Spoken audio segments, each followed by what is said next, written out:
Ascension, A World of God's Land prequel, written by Morgan Rich and Brian Rathbone, narrated by Krista Wallace.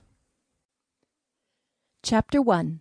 A Life Well Lived is a Life Well Earned. Margareta Ahlgren, Mother. Gwendolin yanked the wash-worn coverlet up to meet the stuffed sackcloth that was little more than a lump she laid her head on when she slept. Stepping back, she assessed her work, then smoothed the wrinkles in the coverlet. Her grandmother would never be satisfied with the way Gwen made her bed. "You're too careless, too hurried. You have no discipline, child," she would scold. Gwen knew her grandmother was right about always being in a rush and not caring about many of the things the old woman put so much stock in. What did it matter if her cot was untidy? Nobody would see it. Why shouldn't she rush through her chores? She had more important things to do than sweep away winter's cobwebs and air out stale feather beds. With winter ended, spring school sessions would be starting, and Gwen had finally reached the age of decision.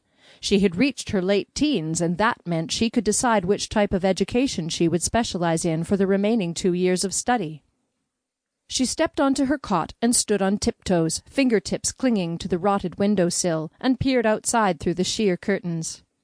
Her grandmother, clothespins clamped between aged teeth, reached into a basket and shook out most of the wrinkles and excess water from Gwendolin's father's shirt before draping it over the rope strung between the tall pig-pen gate and the top wire of the chicken coop.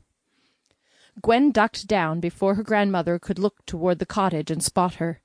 She sprang off the bed, which creaked in complaint. With her grandmother busy behind the cottage, Gwen escaped cleanly out the front door and avoided being assigned yet another chore. Winter had crawled to an end, and Gwen was eager to see her friends in town and hear what choices they intended to make when the traveling schoolmistress pressed them for their decisions. Of course, Gwen would have to avoid the butcher shop, but she had become adept at slipping past while her father was wrapped in service to the patrons. Jacob Ahlgren, Vasterburg's butcher, was nothing if not attentive to the people who visited his tiny shop. "Folks with means don't care about nobody but themselves," he always said. "They want to feel like every piece of meat's been specially cut and cured for them."